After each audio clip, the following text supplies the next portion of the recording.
Today for this presentation, I'm joined by three amazing speakers. Hopefully the third one has joined us.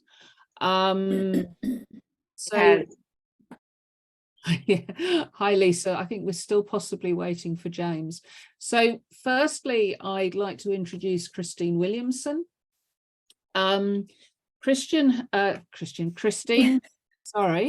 Christine Williamson has worked in human resources for many years and has developed a close working relationship with GISF. This discussion particularly took root as part of the duty of care conversation that came to the fore after the Dennis versus NRC court case. And we've continued with that relationship between sort of security and GISF and what Christine does through the duty of care, human resources, as the sector has really sort of picked up the safeguarding conversation over the last couple of years. Also joined here by Lisa Short, from a very different background. She comes in really from the digital technology space. And while she does often baffle me with when she talks about the advances in technology, because I'm not on that cutting edge as she is, when she talks about safety in the digital space for all staff, her knowledge and passion really shines through, and it's great to have her here with us today. The third speaker is James Davis. Hopefully he will join us shortly. And he comes from what is often considered a very typical security background, having started in the Canadian military. He now works for Women for Women as their Director of Safeguarding and Security. He has been a published author and has worked with GISF closely on the publication of the Security to Go guide, as well as other documentation. And I think he quite surprised himself when he became a champion of diversity and inclusion in security within the humanitarian sector. So I'd like to start by asking our panelists a question around this whole idea of human resources and security risk management. Why is it important that we work together? We come from very different backgrounds, supposedly very different objectives. So what is it that's important about that? And what are the challenges when it comes to sort of achieving that ability to work together? So I'll start by asking that question to Christine. Great. Oh, thank you, Lisa. Good morning, good afternoon, evening, everyone. It's an absolute pleasure to be here, and thanks for the introduction. On your question, why do you think it's important HR and SRM work together? Well, from my perspective, the discipline of protecting people and projects through security risk management is a well-developed discipline. And its aim, like HR's, is to provide a safe and healthy workplace. So I think we've got a lot of overlap, if you like, with our intentions, our mission, if you like. I also see security as normally integral to a country programme's mission and delivery, and probably closer and likely to have a better understanding of the context and the risks staff and systems in that context face. I'm not saying this is the case all the time, but sometimes HR isn't a focal, there is no focal point in some settings. So security is well placed to look at risk and risk management from that point of view. I think at every stage of a process where there could be potential harm, risk management plays a role. How to mitigate risk, how to identify risk. I just feel that security, like I say, this well-developed discipline that could support HR and employment specialists who are dealing with a lot of detail And it's really important to say that HR are having to get the process right. So they're dealing with an unfamiliar territory sometimes, and having that security ally and support is just so important. I think the role I've appreciated the most is that contextual role, and agreeing a plan together, when to touch base, being able to run a change of plan and being guided on it. I mean, saying that, and I'll come on to the challenges, that often we're thrown together in very high pressured situations. So we tend to find that, oh, we've got to work together now, and it's often in that, you know, that real high velocity, high pressured context where something really bad has happened. So that's not ideal. But I think actually what I found, even in those situations, once the roles have been assigned and we know what we're doing, and we're thinking about family liaison, we're thinking about internal comms, we're thinking about medical support, I think HR and security can rely on each other to support each other in a lot of the similar roles. And then the last thing I think, and it's not the only thing, but one of the main things I think, is that capability to learn.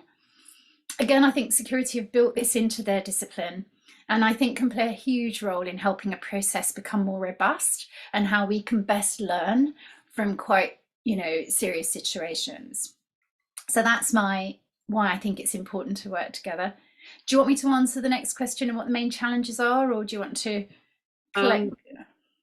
Yeah, maybe give your challenges very quickly. Yeah, so my main challenges in achieving this: time and resource. We work in different contexts, in offices often. Where it's a serious issue, HQ HR may get involved due to the legal and policy requirements set by the organisation. I don't necessarily blame HR for that, but often, again, coming back to that HR focal point in context. Again, that main time working together is often in crisis mode. I think you can find better ways of working together in a regular prevention mode. So great to have catch-ups, absolutely great, but actually working on projects together on that common interest or goal. So for instance, why wouldn't I involve security in the design and implementation of my safeguarding system, for instance? And I think just generally personalities, I think a lack of appreciation maybe for each other's craft. Our languages may be different, our cultures are different. Maybe HR appears to be more black and white and less nuanced. It's hard to be grey when the context is not fully understood. So I just feel that those maybe are some of the challenges. Thanks, Lisa. That's great. Thanks, Christine. So that was from somebody from a human resources background. James, how do you answer the same question on why we should work together, and what are the challenges from that security background? First, apologies for being a little late. My laptop decided it had to update just before we started. So, but in answer to the question, I think it's fairly simple. And actually, if you look at any large NGO, INGO, even a UN agency, out of all the component elements, you've got programs, you've got senior management, you have logistics, you have comms, you have funding, you know, whatever, marketing. And out of all of those departments, there's only two that actually focus on staff welfare and safety, and that's HR and security.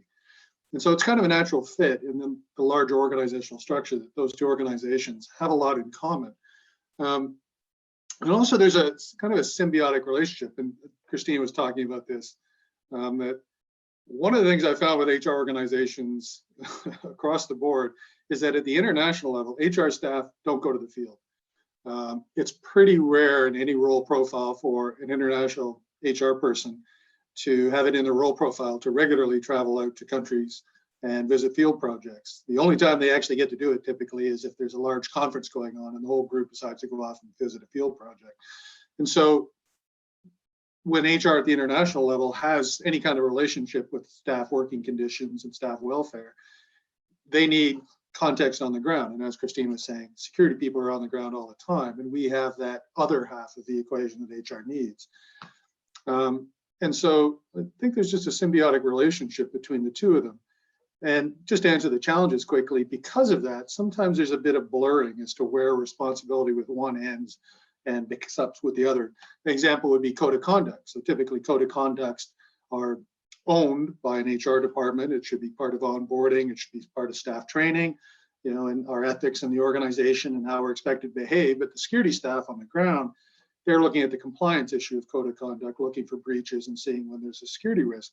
But sometimes our responsibility for enforcing code of conduct breaches seems to get blurred.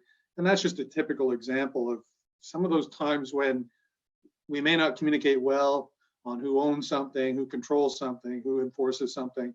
And I wouldn't call it a siloed approach, but as Christine was saying, that sometimes we each have our little areas and we don't communicate too well, and we don't use common language sometimes, and we approach it from different directions. And so that sometimes creates a bit of a challenge, and I'll stop there. Great, thank you very much. Unfortunately, I think we've possibly lost Lisa again. I think I'm back. You're back. Brilliant. Sorry, I can't see you. So just to ask the same question to you then, why should HR and security risk management work together, and what are the challenges? Yeah, good question. Sorry, I've got really poor internet, so I'm just going to leave camera off, so just till I get that fixed if I can. But just to answer your question, I guess I'd reiterate what both James and Christine have said, but I suppose from my perspective, I look at it from the technological development point of view. So for me, working together with HR, one of the challenges that we have with HR is the nature of the data that we're using tends to be obviously always fall under GDPR. So the nature of the data that we're using and the nature of the communications and the nature of the relationship that sits between the employees and HR is also, you know, fairly high in terms of that security level with information. One of the challenges that we have is when we're building technology and we're developing technology, we need to engage with the stakeholders that actually use the end product, if you like. And so one of the best ways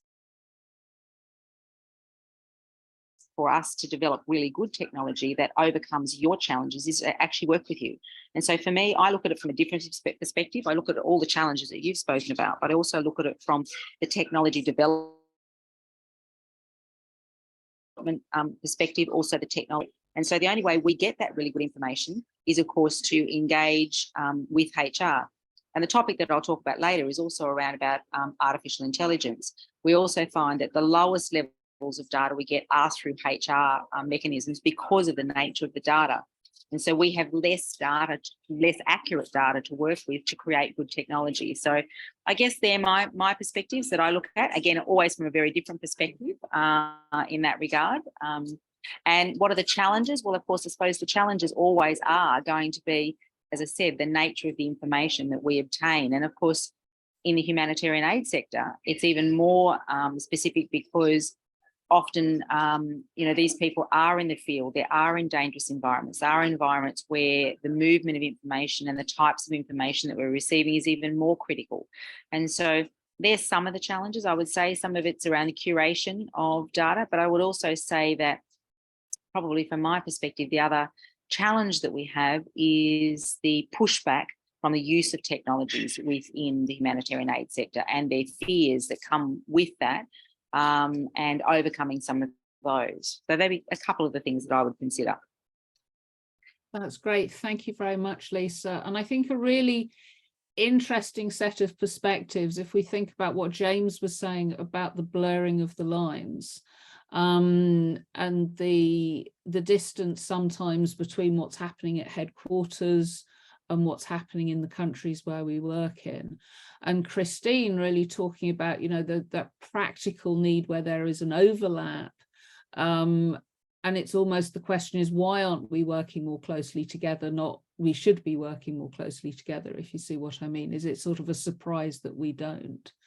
And then if we think about Lisa's perspective and her final words around the pushback of using technology, I mean, as we move forward and technology changes, our approaches is our engagement between human resources and security risk management in a good position to move into the future as it comes to us. So I think as we ponder these ideas, I think we should go to the first case study where we can see these things in practice. So I'm very happy to hand over to James, who will talk us through this first example. I'm hoping Megan can put up the presentation.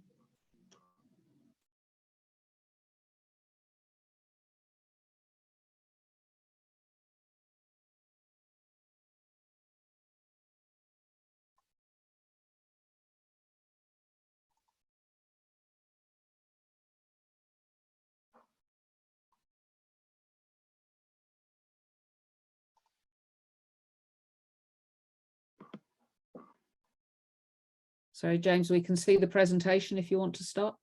Ah, there we go. Okay, sorry, I was just calling up mine just in case. Okay, so my case study's a bit of a practical example. It's from on the ground, and it kind of highlights some of the challenges, especially around humanitarian response in rapid onset emergencies. So this case actually goes back to when I first began working with NGOs, with a major international NGO, and it took place in Zimbabwe. The international NGO would be recognized by all this, and it's one that's well known. And we were going into a fairly complex context. There was political challenges going on. This is about the time that Zimbabwe started to break up into factions and a lot of violence going on. And also at the exact same time, there was a rapid onset emergency. There was a drought that had been kind of lingering around for a while, but it was getting worse. And there was a lot of people who were facing food shortages, and a massive investment and a move in by World Food Program, among others, to do an emergency response. And so with all these things happening, it created a very complex context. Next slide, Megan.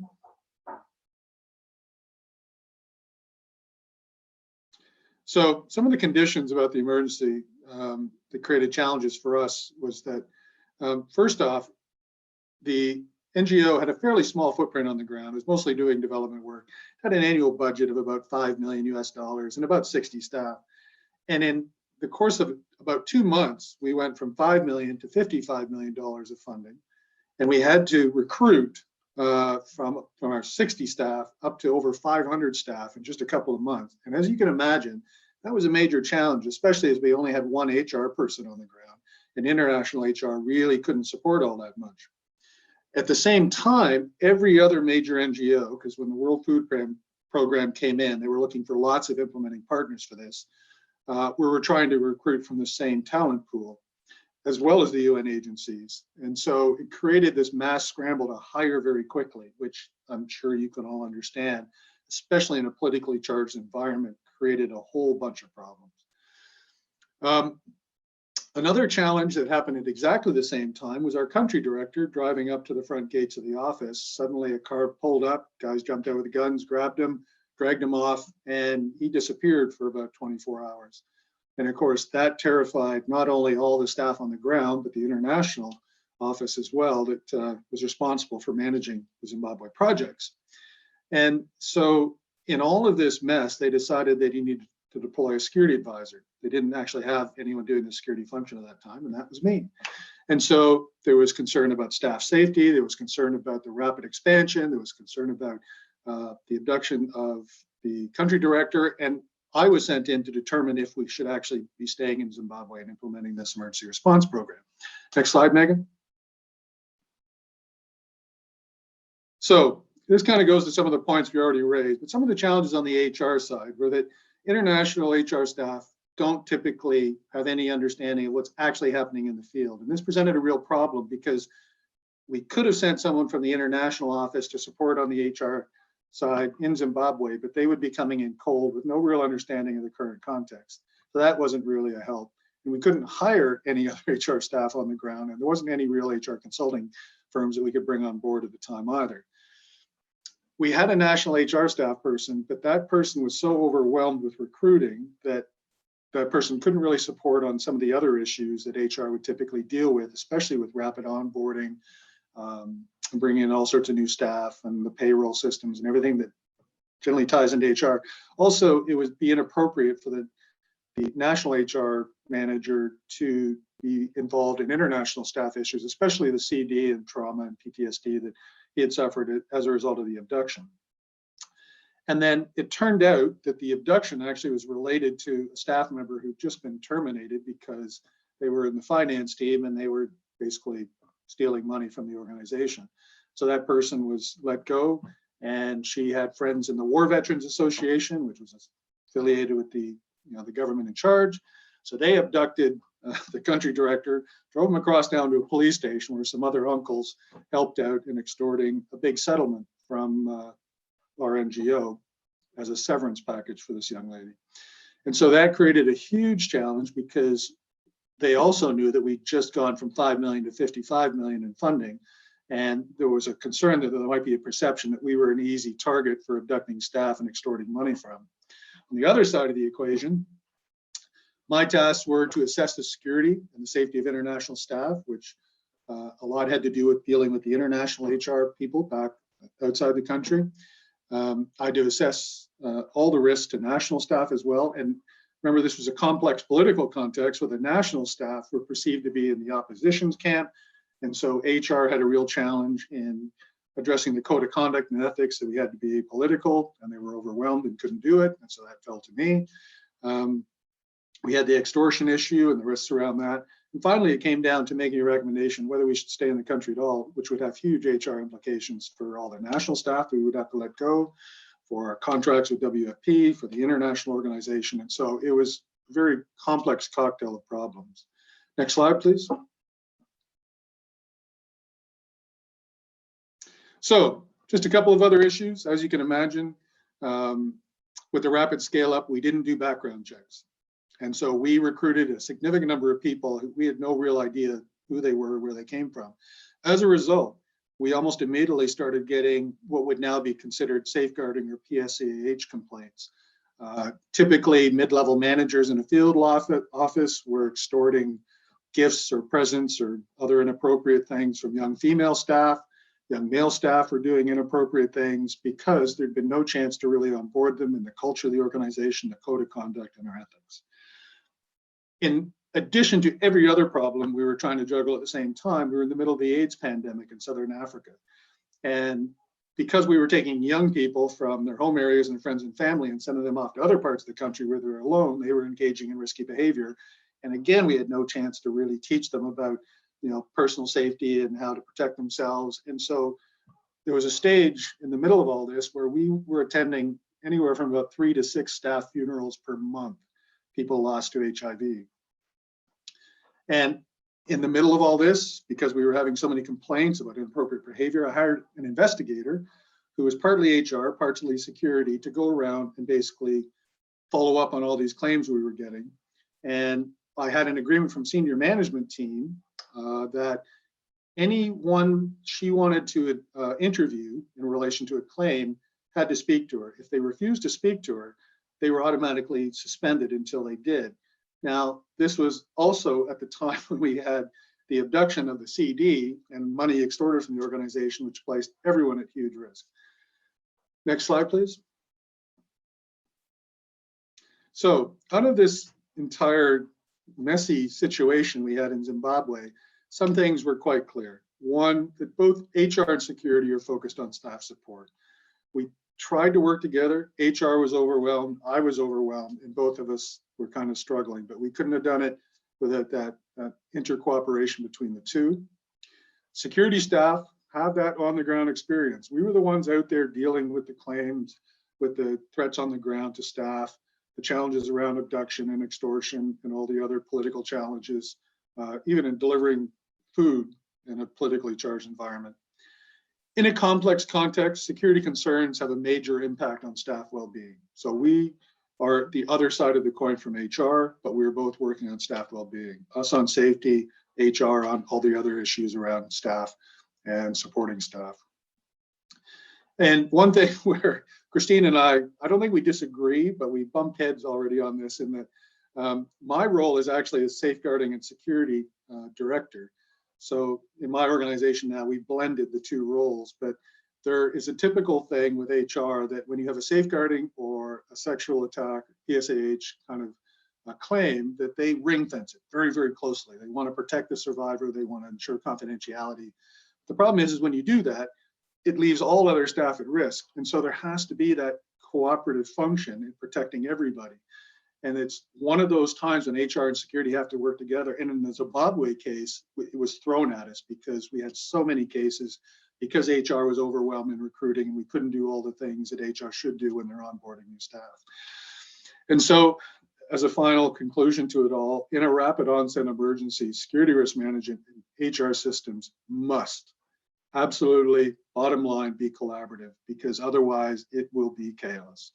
And I will stop there.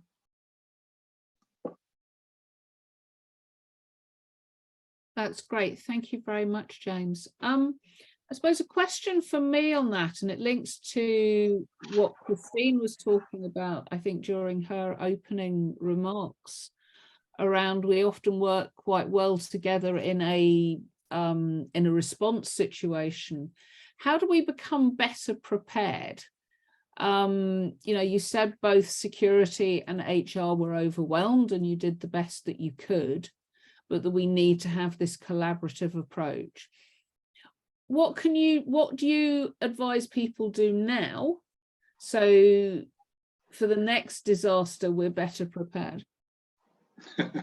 Well, you know, like everything, it's a learning process. So one of the big things that I've tried to do since I came into my current organization is spend a lot of time with HR deciding where lines are. So the code of conduct is a typical one. HR tends to own the code of conduct, but in our organization, socializing staff to the code of conduct, the organizational ethics, default to me more. And especially because I'm also responsible for compliance. And so we've had long conversations about, okay, where does HR's role end and where does security begin? Safeguarding is another typical example, as I already mentioned. And so as we sort of set systems up, it's very important for HR and for security to understand, you know, where HR comes in to get something started and where security picks up to make sure it happens on the ground, where security identifies a problem that HR has to address, that they pick up that point and make sure that they incorporate it. So just yesterday in our organization, we have an issue around travel. So in travel, there's responsibilities that HR have around making sure that everyone understands their insurance and that they fill out their forms properly and whatnot. And security has to make sure they stay safe. HR controls our travel booking process.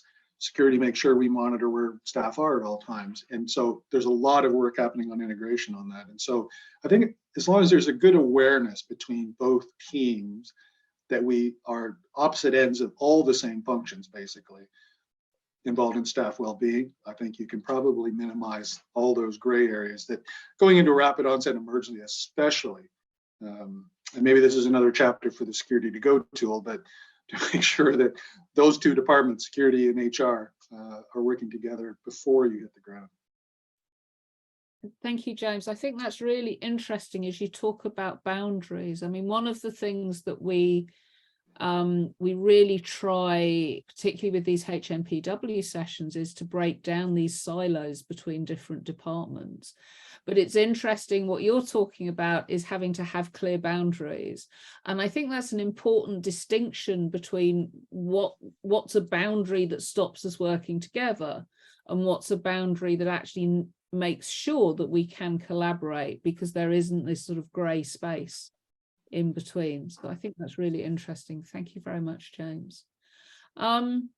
So what we will do now is hand over to our next speaker for her case study, which is Christine. And just before Christine starts, just to remind people, if you've got any questions, do please put them in the chat. Over to you, Christine. Thank you. Megan, is it possible to put up my slides as well? Thank you. Thank you. So yeah, so great example by James. I must admit, I have been a field HR person, and that scenario has just filled me with dread, being in that situation. Well done for getting through it. Yeah, so I'm going to take a slightly different tack and talk about data privacy and personal safety.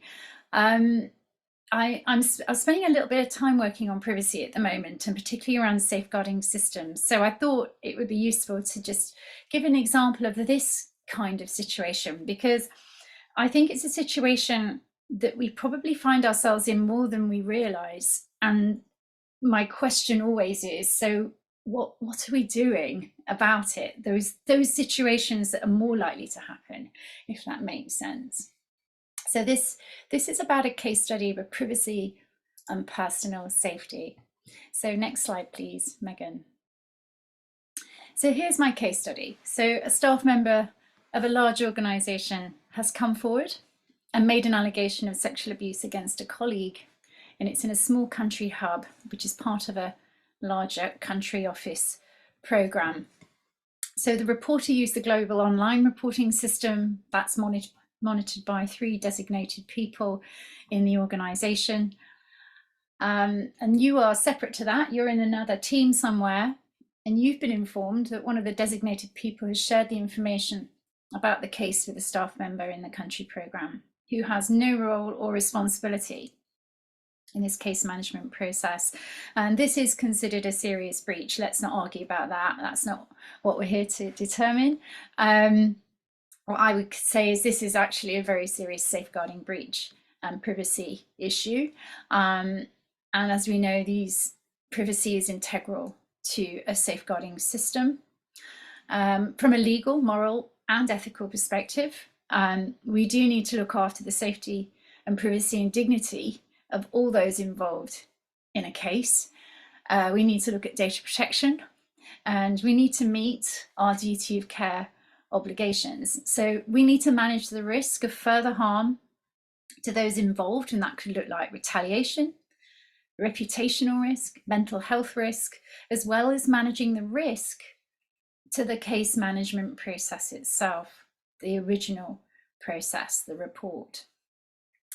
So I'm going to talk through this case, and I guess the question is, would you involve security, and how can we work better together? Well, in this case, sorry, next slide, please, Megan. So what did we go through?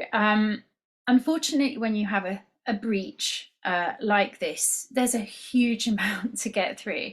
You know, you first of all need to think about the people and the processes involved. So we set up a small incident team. So this is aside from the case management team that was already set up. So again, you've got a whole resource issue here. What we're dealing here is people and processes. We need to understand who needs to know about the breach and who is integral to the containment of it and protecting those involved. And there's no doubt in my mind that HR and security are integral to managing this breach.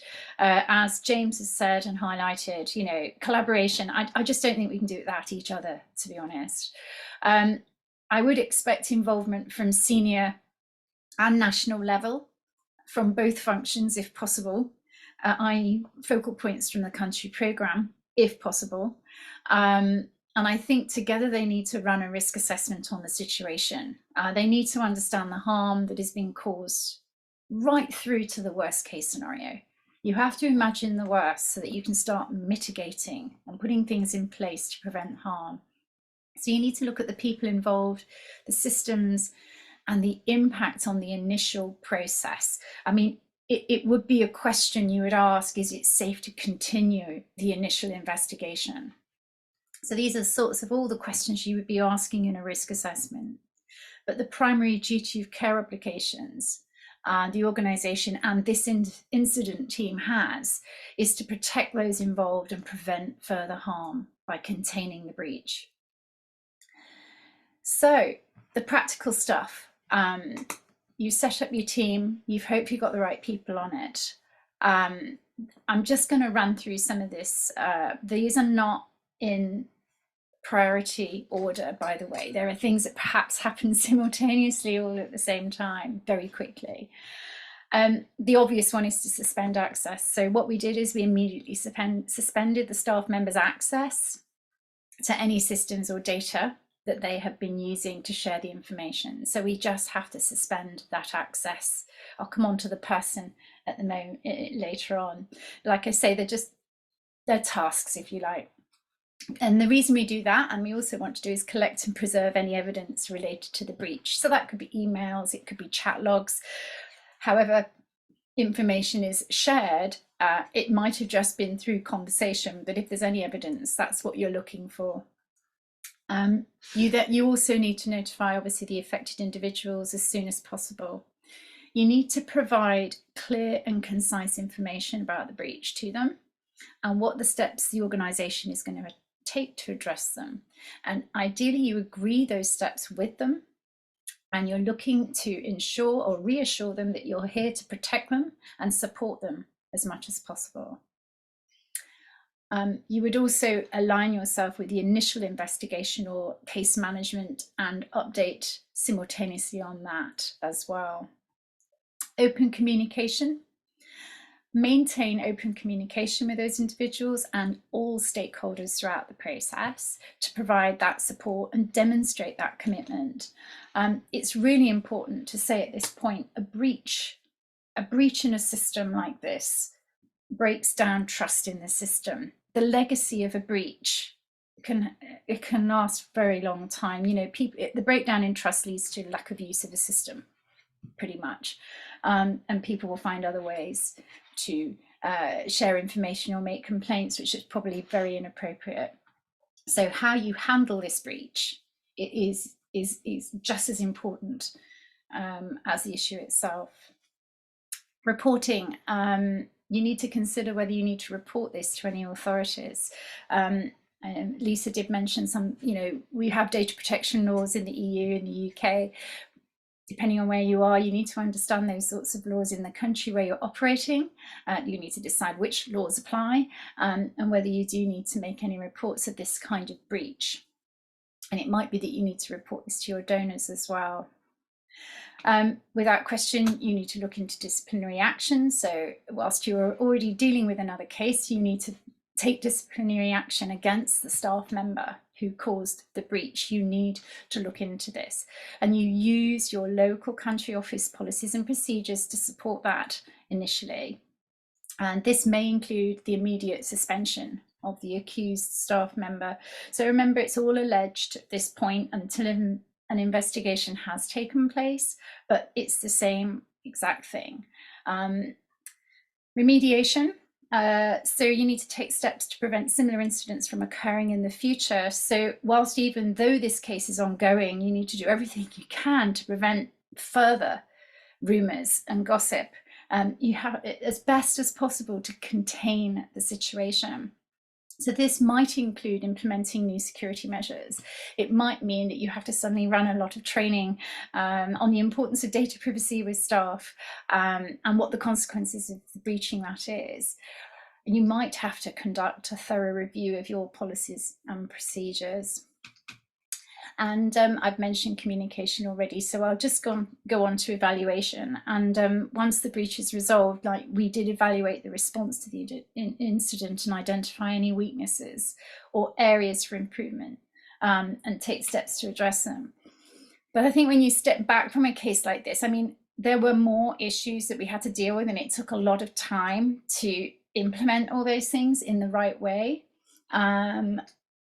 But it just demonstrates that one piece of information that was passed on in the wrong way to the wrong person led to a whole issue of risk.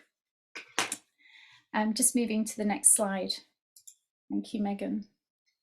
So this case was built on the premise that everyone has a right to privacy. So data protection and confidentiality are in place to protect a person's right to privacy, the right for information we have provided or identifies us to be treated responsibly in a safe way, and to protect that privacy and safety of all those involved. In this case, if information about the case was contained and remained private, all those activities would have not needed to happen. The trust in the system would remain or even get stronger. And a breach of privacy can just derail a process. And that trust in a system has put people, I think, in very serious danger. So what did we learn? So we went through all of that. It's a hugely stressful situation, and it's never to forget those involved in managing the process, the support they need. But I would say the key points that we learned from an HR and security perspective around privacy was what we came out with is we needed to raise more awareness because we have to accept that people talk. I think it's naive to think that every single piece of sensitive data will be contained. I just don't think that's possible. So I think what we have to continue to do is raise this issue around privacy through regular training and awareness sessions, and how critical privacy rights are to staff, particularly those who make allegations. Confidentiality agreements have to be in place for all parties involved in case management and investigations. I would want to see any investigator signing a confidentiality agreement. I would not be handing them everything to do with the case. I would just give them the information they need to know. So it's not like a full access to a whole folder. So there's a real restriction around what information people have. And this comes to that limited access piece, that there are measures in place that ensure individuals need to have the access just to the information they need.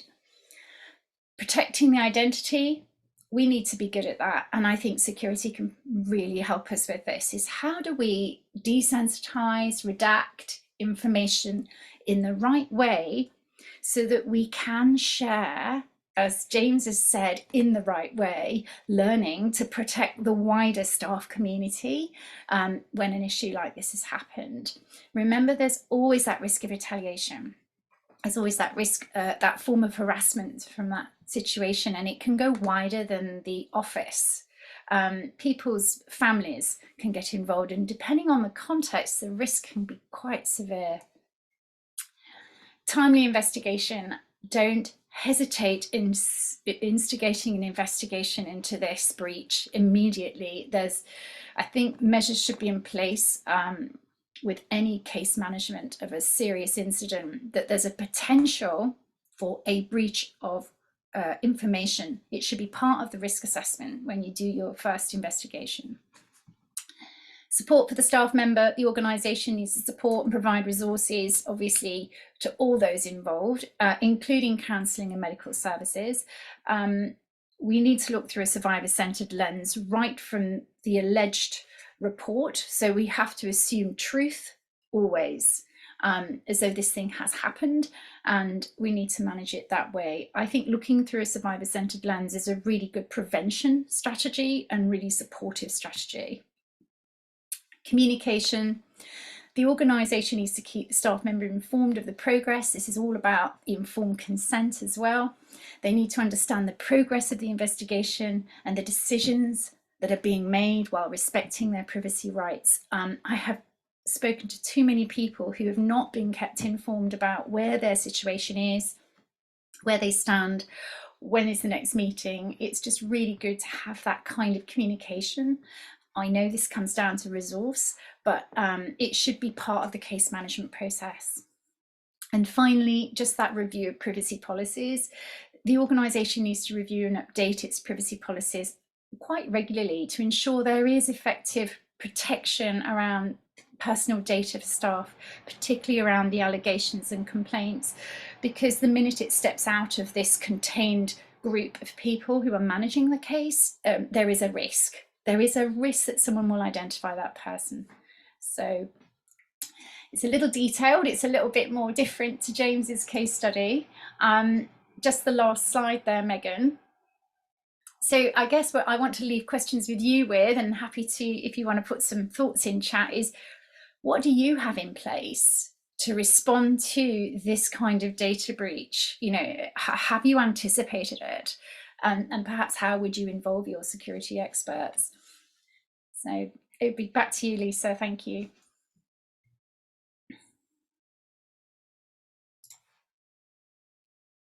Okay, all these years still on mute. Thank you very much, Christine. I think this is a really interesting case, and one that also sits within one of the projects GISF is working on at the moment, which is security in a digital world. And I think privacy is a really good example where people will go, oh no, that's a digital issue, because it's about the protection of data, but suddenly it sort of transitions into the sort of traditional security space, the physical security space, once you have a breach. And I think thinking about what James was saying around boundaries, around knowing where each person or each group has responsibility is so important. But one question that I'd like to ask you, based on what you were saying, you were talking about how a breach in the system creates a lack of trust. And you said it created a lack of trust in the system. I'd probably take that broader and say creates a lack of trust in the organisation.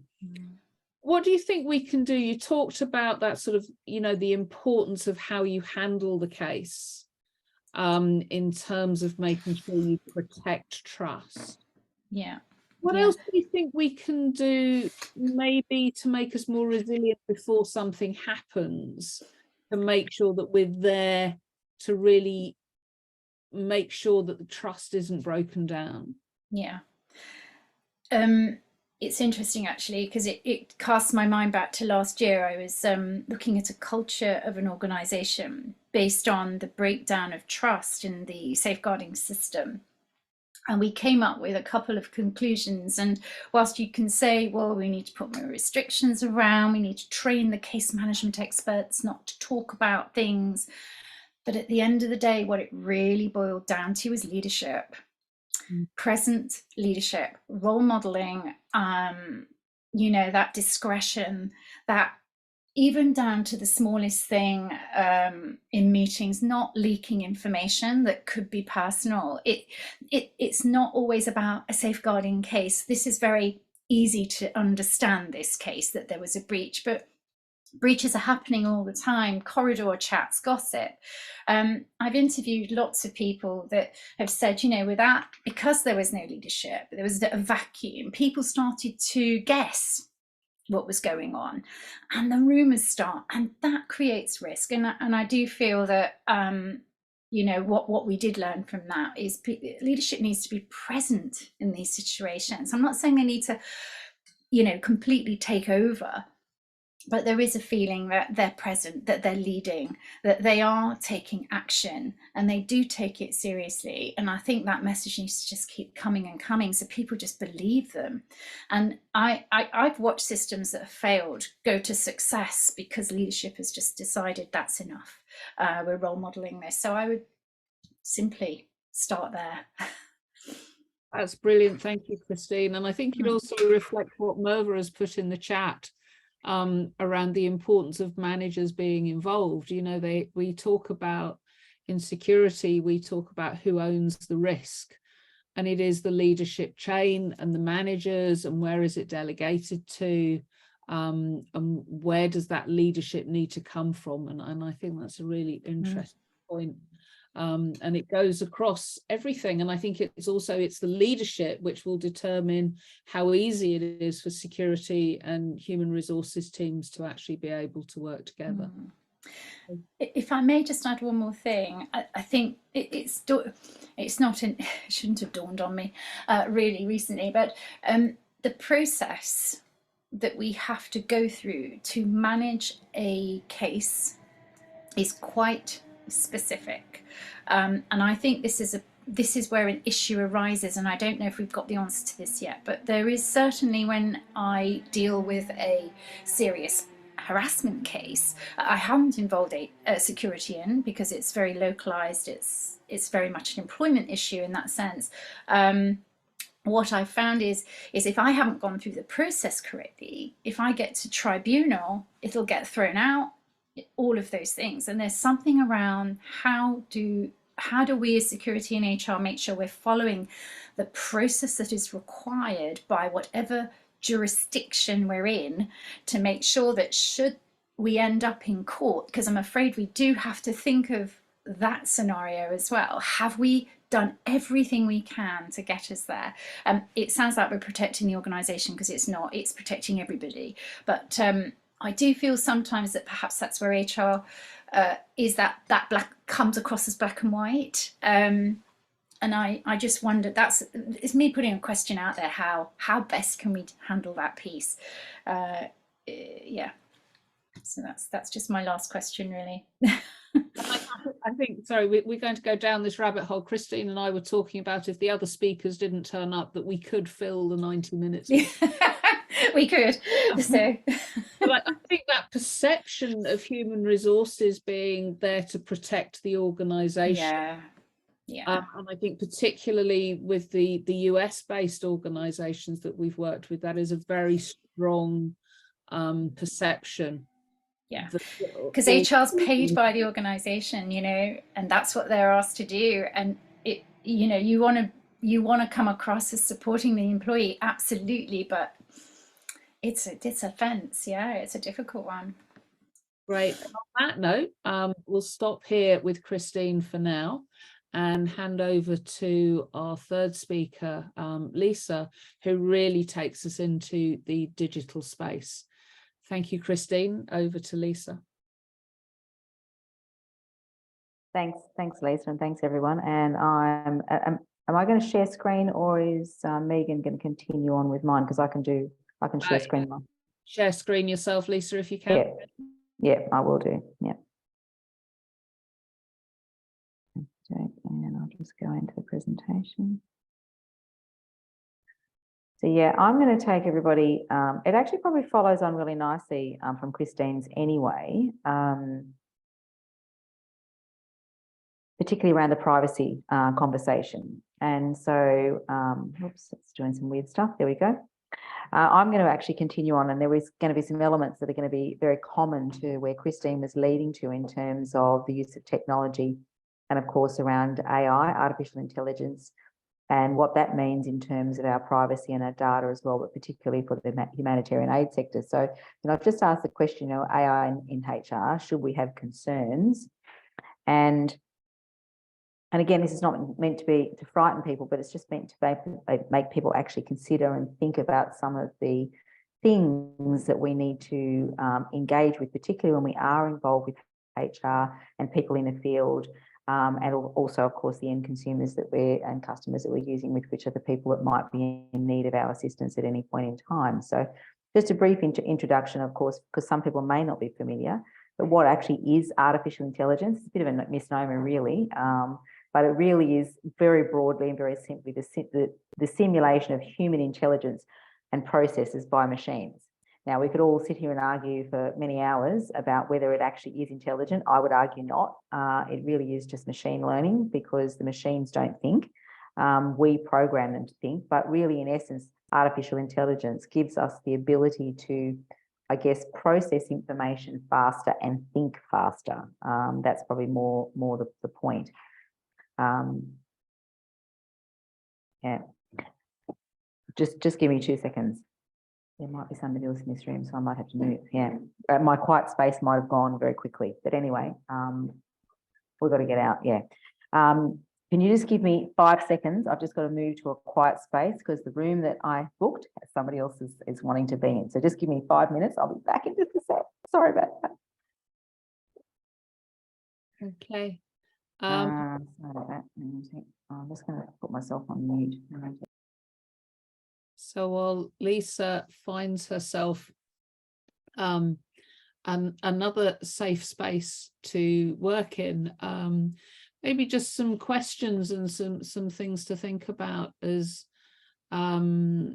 Christine started to mention, how do we create this joint approach and looking at those processes. And I think for safeguarding, a lot of organizations have managed to create a joint process which brings in different elements of an organizational structure and builds in a process that brings those different roles in.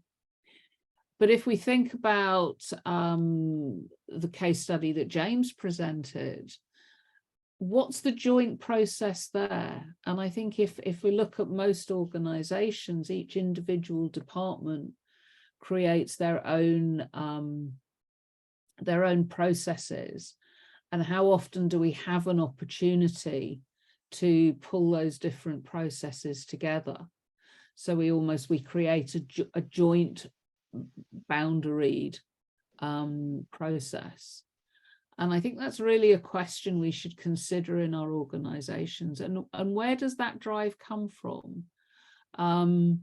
It's interesting within security risk management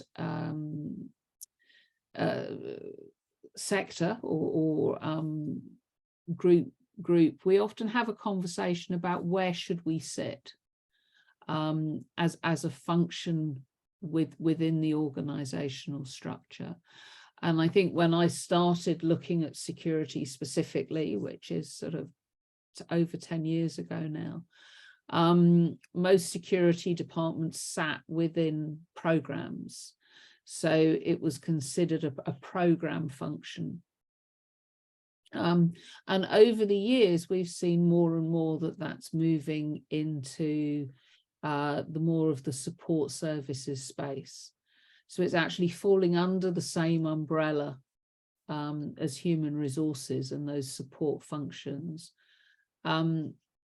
And does that mean that we're actually in a better position to create these joint processes? And sometimes I think it doesn't. I don't see very often that move under this sort of same umbrella is providing an opportunity to really bring those different components together.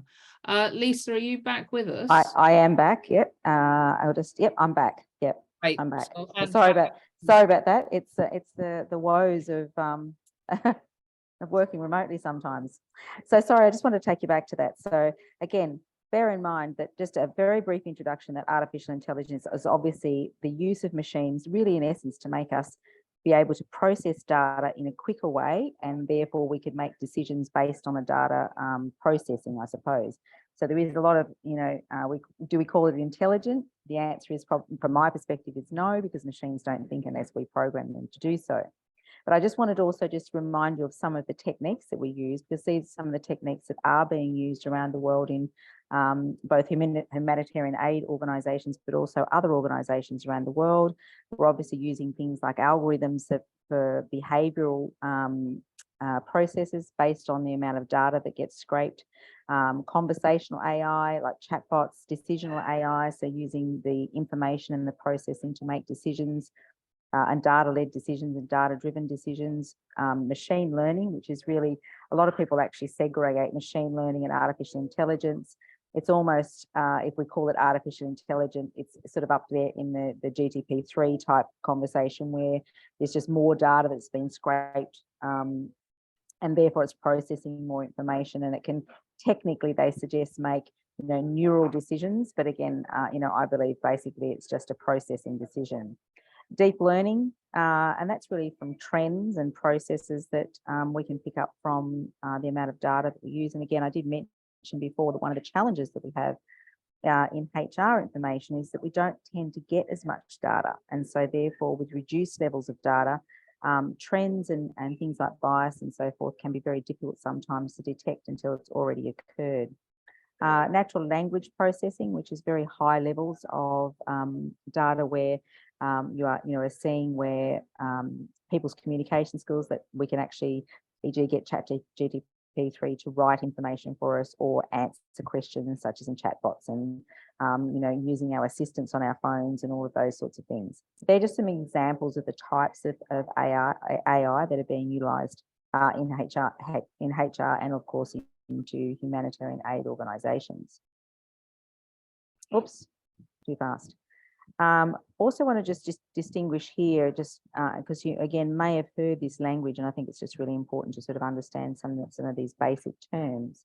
What was called weak AI, which is really, and this is important when it comes to data and privacy and some of the security issues that we're talking about. So if you talk about using weak AI or weak machine learning, it's non-sensitive intelligence. So it's basically automating process, but without sort of having any sort of neural functioning or thinking or replacing our ability. It's really just processing information, and meaning that processes may be faster and quicker. The second one, though, is where there becomes a little bit more of an issue with regards, security and thinking about this and what it might imply in terms of some of the security issues we have around, for example, bias, which of course can severely impact humanitarian aid organisations and people in the field and staff. And strong AI is where what basically is a machine endowed with consciousness or sensitivity, or in what they would call intelligence. And of course, an example of that is GTP3. Now, of course, that really just means, be really simple about it.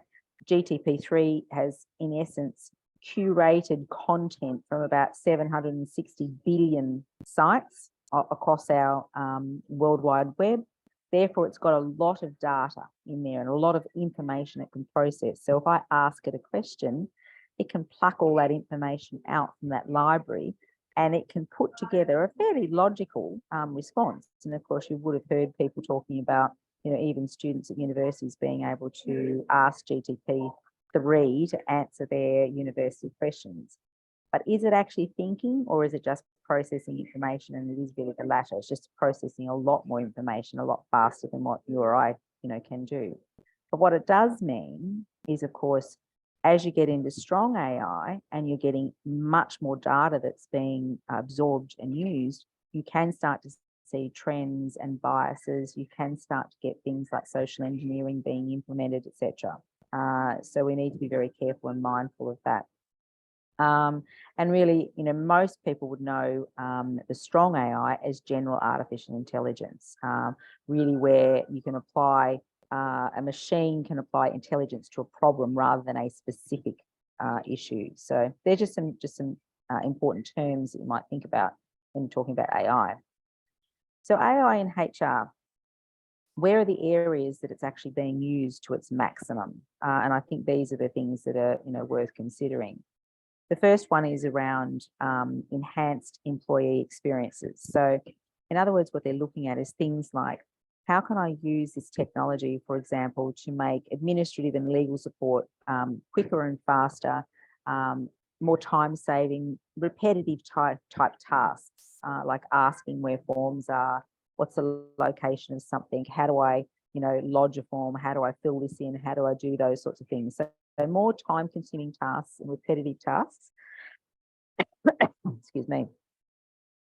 And that's being used fairly broadly across HR fields. Because if you imagine you've got an organisation that might have 30 or 40,000 staff and 30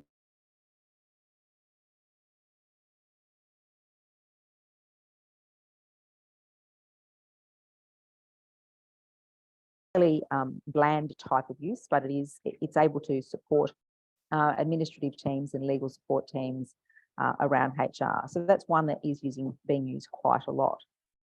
The other area, of course, is recruitment. And it's what it can do is, for example, when you might have a position that's being applied for, it can simplify the search for candidates. So it can actually sift through vast numbers of CVs, and it can be looking for tag words or particular words that it's looking for. And really, it's a culling process, if anything.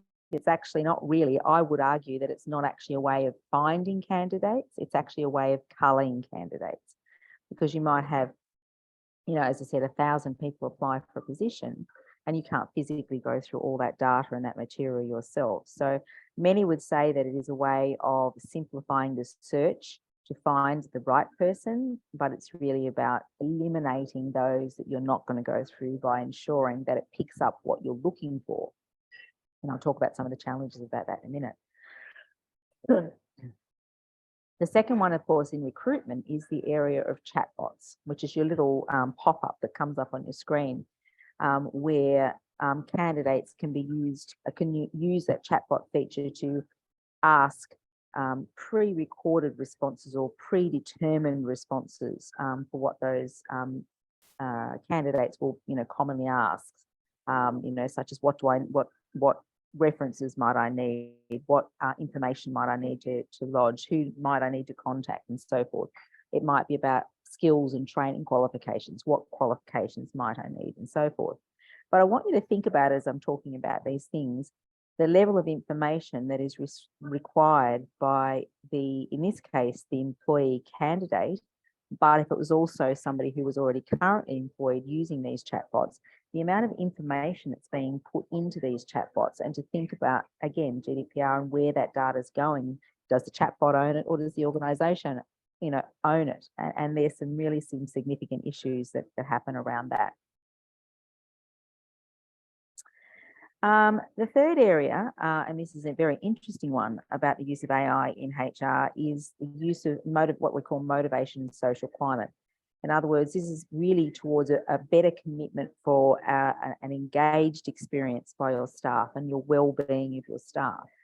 Now, I can give you an example, actually. Many years ago, I was engaged with one of the universities, and there was a group of students that were studying, and they discovered that they had a fairly unique dimension. They were a group of predominantly older women who had children who were studying to re-educate themselves to get back into the workforce. It was for a regional university in Australia who did a lot of online education programs. And this is just put it into very simple context on what this might mean. What they found was that they wanted to actually try and support these students because they were finding they were having difficulty in engaging and completing tasks and completing their enrolment requirements. So what they started to do is when they logged on to their website portal, they would ask them a tag word, how are you feeling today? Simple as that. And it produced one of those cloud balls, which is actually a type of machine learning.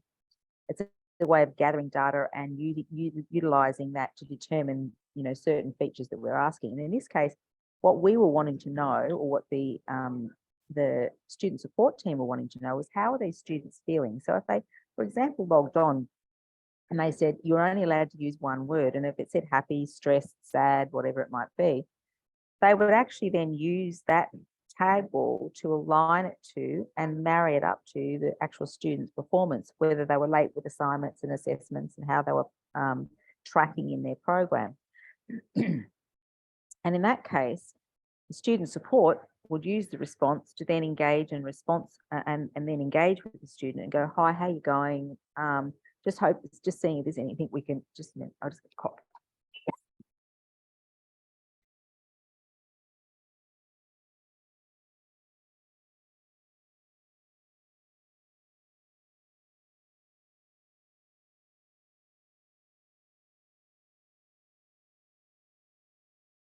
See, this is the trouble when we use people and not robots for our sessions, you see, they have flaws.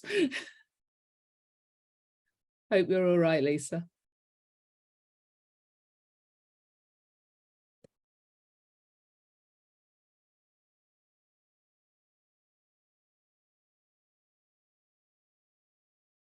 You're still on mute, Lisa? Sorry, I've been struggling with the sore throat all week. So the challenge with that is, of course, that in this case, it was used for a good purpose. So it was actually used by the student support team to be able to contact the student. I think just have a drink of water.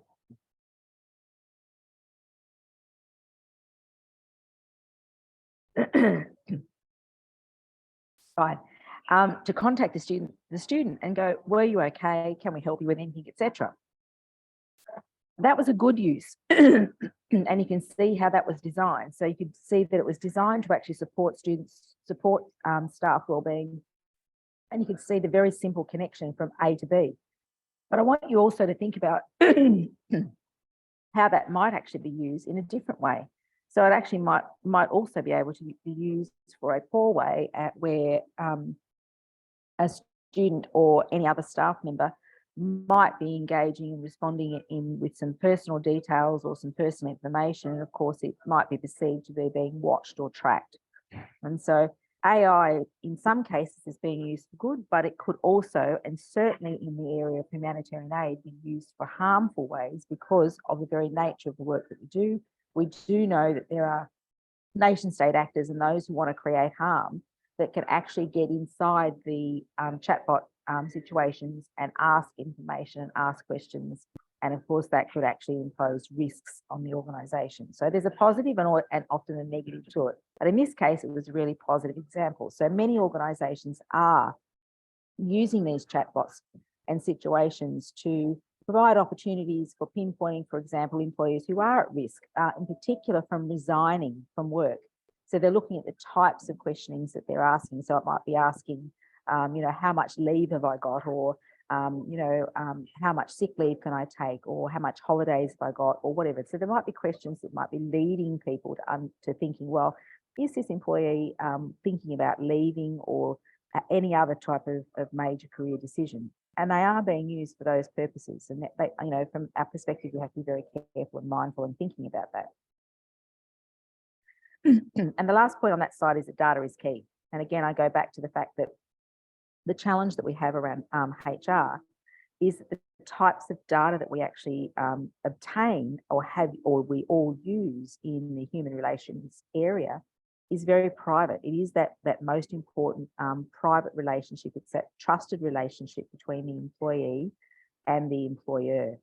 And of course, that's, you know, one of our most trusted relationships that we have. So it's very difficult for us to actually get good information, to actually generally use AI in the way that it should be and meant to. So some of our challenges are that, for example, when you're engaging in the recruitment process, that AI won't understand your company like you or a recruiter can. A machine is a machine, and it will only learn what it knows from patterns of behavior and the data that it obtains.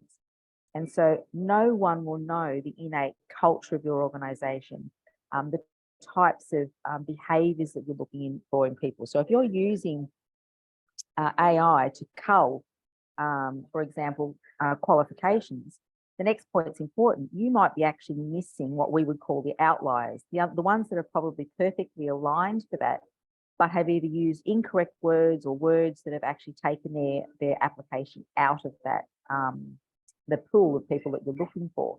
And so it's really important that we have limitations with the use of this. And of course, it does impact people because, again, we're looking for diverse workforces and diverse workplaces. And AI can in particular have bias against diversity. So again, we've got to be very, very careful that if we do want to use these processes, the basic machine learning processes in recruitment, that we ensure that we only use it to eliminate vast numbers by using very select words and very keywords, and making sure we have inclusive processes in there as well to ensure that it looks for other words rather than just excluding individuals. Because again, you can miss the very, very best people. And I'm sure we've probably all of us have engaged with recruitment companies. And I myself tried this once. I literally put in an address. I typed my name and I wanted to see how biased it was. And I actually typed in a suburb of an area in a city where I was doing some research on at the time. And the minute I typed in that suburb, it straight away came back and said, your application has been unsuccessful. And so obviously that tag word was associated with not just the types of applications that I was putting in, but also information that I was lodging about my address and those sorts of things. The second one is it can't account for human emotion, it can't read people, and it certainly lacks ethical responsibility. And so I just want to take you to a case study. Lisa, can you be quite short? Yep. What are we up to in time? Yep, I can be very quick because I've actually given you all a link to the actual real article here as well. Hang on a tick. Can we go any further?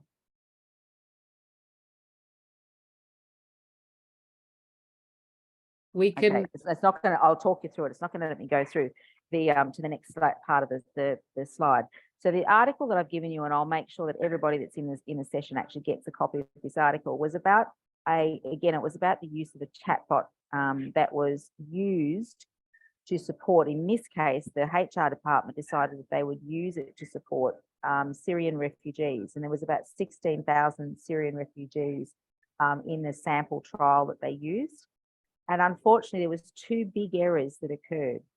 One, that the data that had been used to create the actual technology behind the chatbot had an inherent built-in bias. And so the chatbot, the information, when people in the chatbot asked questions, it gave the wrong answers to the information, particularly in this case, to the type of refugees and the types of concerns that they had.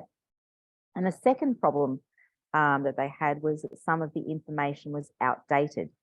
So the company that had produced the chatbot, again, it just produces the data and uses the data off that. And of course, in this case, the data that it produced out-of-date content. Now, that's really important if you're telling people to turn up to a certain place, staff to turn up to support them to a certain place at a certain time and do certain things at a certain in a certain way. So in this case example, they found that it was not successful, and it certainly didn't replace the human element.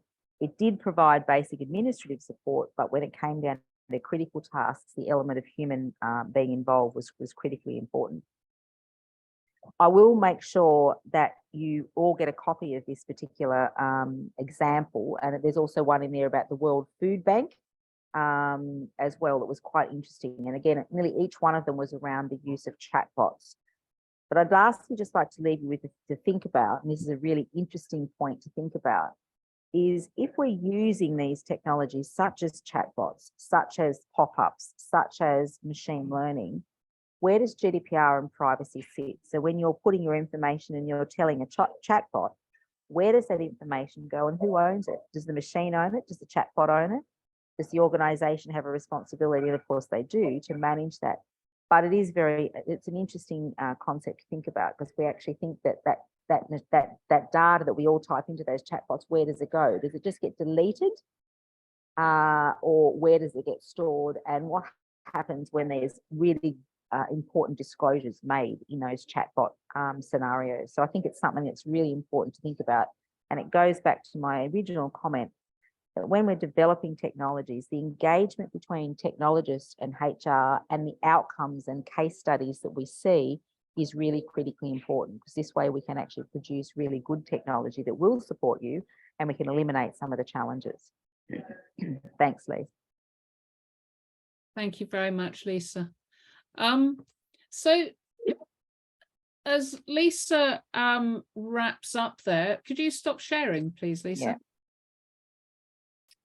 And if we bring James and Christine back into the conversation, I suppose my question that I'd like to ask Christine and James is listening to Lisa, what are your concerns in the future as we think about what's happening and what's changing in the way we work?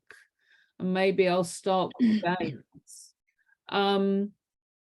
In terms of this conversation about security risk management and HR, and what Lisa was talking about the future, what are your thoughts on this?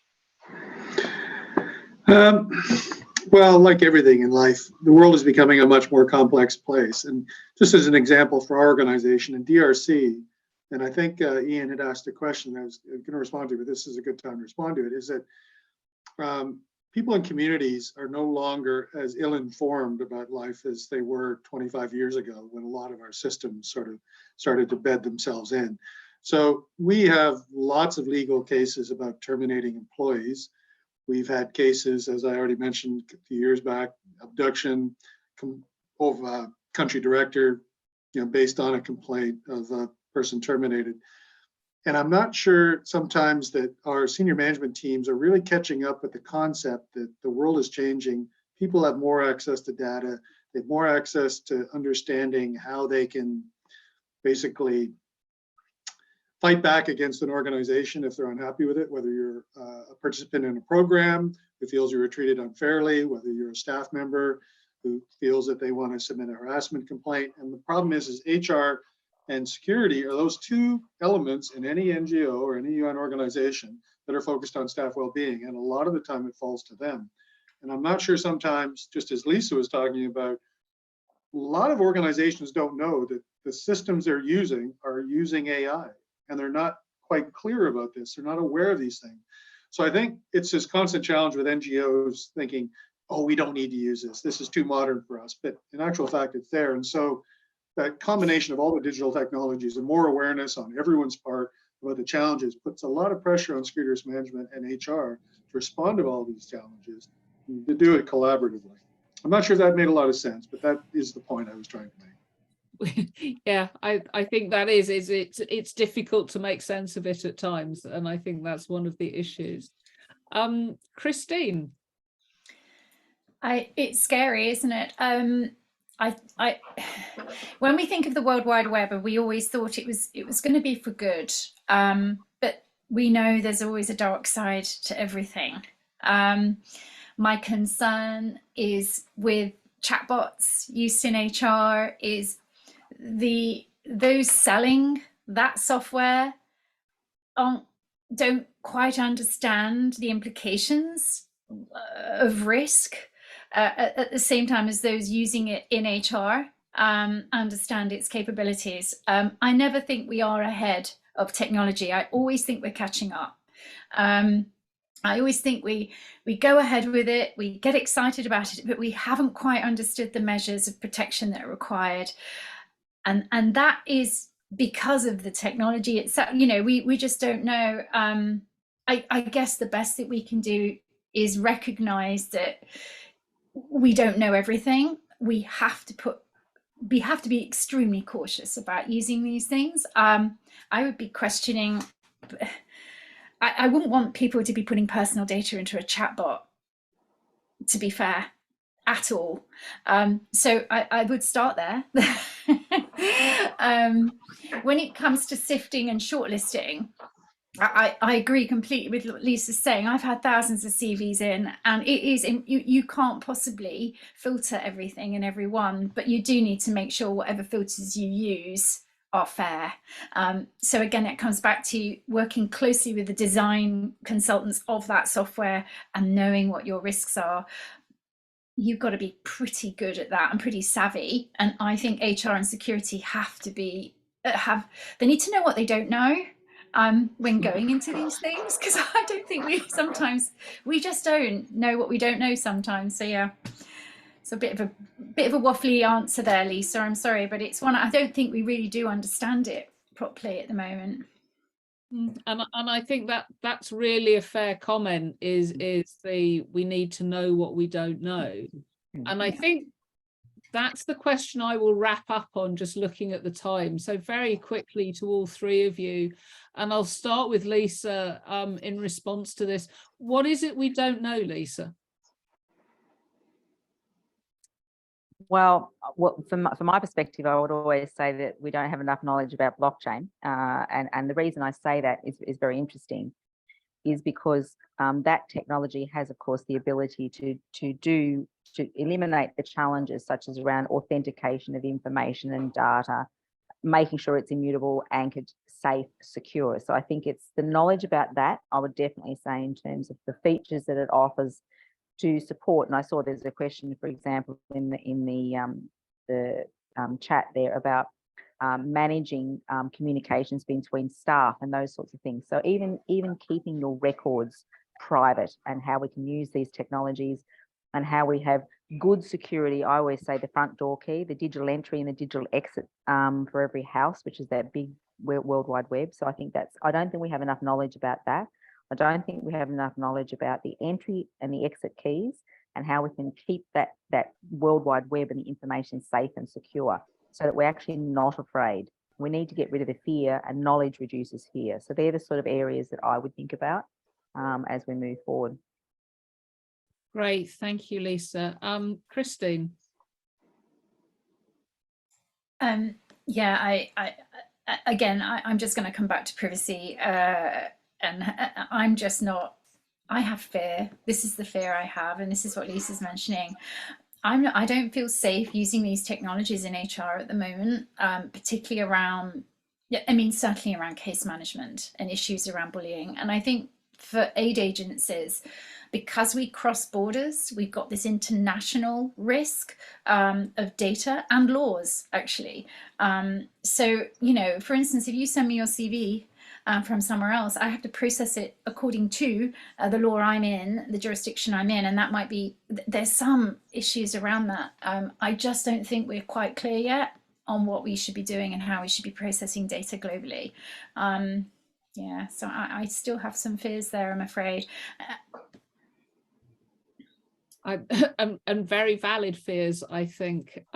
James, over to you for the final word. I would just say something I learned from Lisa in a previous HNPW, that nothing online is free. And we all of our staff, all of our organizations love to make use of free online software, but nothing is free. And if what you're getting is a free service like WhatsApp or Telegram, your data is what is of value. And we don't know where our data goes, how it's processed. But even having a WhatsApp conversation is revealing data about yourself, the person you're speaking to, where you're calling from, all sorts of things. And once Lisa taught me that, it makes me a lot more concerned about where our data is going. Great, thank you. Really interesting comments. I'm very sorry that we're coming to the end of the time. I really want to thank Lisa, Christine, or Christian, as I chose to change her name to earlier, and to James. Thank you so much for your contributions and a really interesting conversation. And I think all we've done here is open the can of worms and put the stick in and sort of excited it a bit. And there's so much more that we need to carry on with the conversation. So thank you very much to all three of you for today. I will just share my screen very quickly. These are the other sessions that are coming up at HNPW on the security risk management. If you're interested in any of these, do sign up. We will be in Geneva, so do come and have a talk to us. You can find us at the GISF desk or booth that will be at HNPW. Enjoy the rest of your day, and I hope we might see some of you in Geneva. Goodbye.